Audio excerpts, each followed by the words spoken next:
Hello, everyone. There are three major stories covered across multiple news sources today. So, one is talking about Ukrainian drone development and the impact Ukraine's concentrated drone attacks are having on Russian economy. So remember, a couple of days ago, we talked about Ukraine starting very slowly to export weapons, which is fascinating in and of itself. You look at this and you have this country devastated by war, fighting like crazy, and managing to not only develop new types of weapons for its own purposes, but weapons that are good enough for other people to be interested in. And I've been saying this for a long time.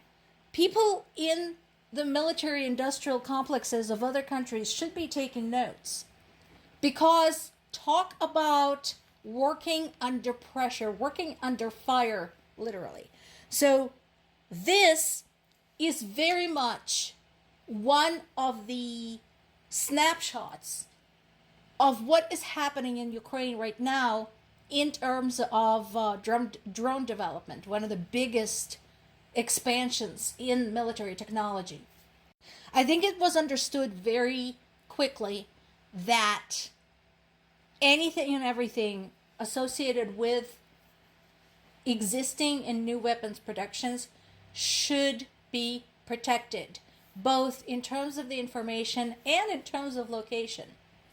So some of Ukrainian weapons are actually assembled somewhere else outside of Ukraine. Some have parts shipped outside of Ukraine and then parts transported into Ukraine to do assembly. And then some are built entirely on Ukrainian soil, but in undisclosed, carefully protected locations. That has become essential. Ukraine has had, unfortunately, a few slip-ups, particularly with its army training locations, where Russia was able to find them and caused a lot of damage and a lot of death. So I think lessons are being learned there, and weapons production has been very carefully guarded. In terms of the impact, so we hear about Ukraine targeting oil refineries, weapon storages, places that produce materials and components that are later used in weapons. We hear about this pretty much every week, sometimes multiple times a week. But what is the effect? And I said that before, considering the change in situation and the difficulty getting accurate information out of Russia, the numbers may change. The numbers might not be precise. But here's what we know today. So far, Ukrainian drones have repeatedly targeted and hit 16 major Russian oil refineries, representing about 38% of Russia's nominal refining capacity. Now, we don't know what some of the actual impact has been. Some people argue that it's been limited because the places resumed operations within weeks. But still, if you think about it, what we see currently is Russia having to use its surpluses, things that should be saved for the extreme situation. So they're using their surpluses. And at the same time, it's still not enough because, and this is now well documented, there are severe fuel shortages outside of the military operations in Russia. So this is definitely having an impact. Now, another big story is what the heck is going on with Russia's missile tests. So there was more than one. Okay, there was Poseidon, and then there was the Burevestnik. So, and there's still some questions about the Burevestnik test. So I'm still trying to figure out what exactly is going on there, and why is it that nobody else can confirm that the test has taken place? But let's go back to something that exists and something that Russia had used against Ukraine. In this, we are talking about the cruise missile, which is ground launched, known as 9M729. So basically, you could say that since this is a fairly recent development, they've been working on it since 2019. Russia is using Ukraine as a testing ground, which surprises me not at all, considering Iran had supplied Russia with Shahed drones, also to use Ukraine as a testing ground. So no surprise there.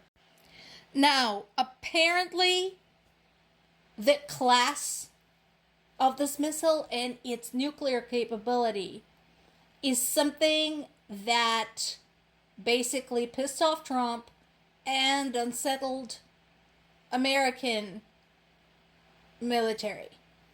So this is what is cited as Trump's excuse to resume nuclear testing in the United States. And another important fact is that this is the INF band. So what does INF stand for? Intermediate Range Nuclear Forces. There was a treaty in 1987 that banned all U.S. and Soviet ground-launched nuclear and conventional missiles with ranges between 500 and 5,500 kilometers, which is basically 310 to 3,420 miles. Okay, and this missile falls into that range. Not only that, but it has been used multiple times at this point against Ukraine. Now, we go back to our discussion about things like treaties, agreements, political entities, etc., that are formed without any ramifications for violating them. Because right now, the only thing that the United States can do is, say, you are doing your testing, we're going to start doing ours, but Russia is not going to be impressed. They're not going to stop. Ukraine had asked the United States to provide it with the long-range Tomahawk missiles to compensate, but that was pulled off the table because Putin called Trump. So there you have it. It is a concern for European security, and it should be, because once again, they're much closer. They have the front row seats to the war, and they're definitely within range. The last story is the one I started yesterday about Pokrovsk. What the heck is going on in Pokrovsk? Once again, I'd like to emphasize that, yes, the situation there is dire. So, as of right now, there's some Russian troops in Pokrovsk. However, they have not yet completed the full encirclement of Pokrovsk. That has not happened despite what Putin says. And Putin said something very weird in addition. He said that they would allow a ceasefire in parts of Pokrovsk for Ukrainian and foreign journalists to come in, talk to the Ukrainian soldiers, and confirm that it's been surrendered. That is a very weird thing to say. Why would he do that? What does he have to prove? That said, remember I told you, Pokrovsk became known as a rock upon which the Russian army had shattered. Because in the entire time they have been trying to take Pokrovsk, they had 170,000 troops deployed in that sector. And they still haven't taken it.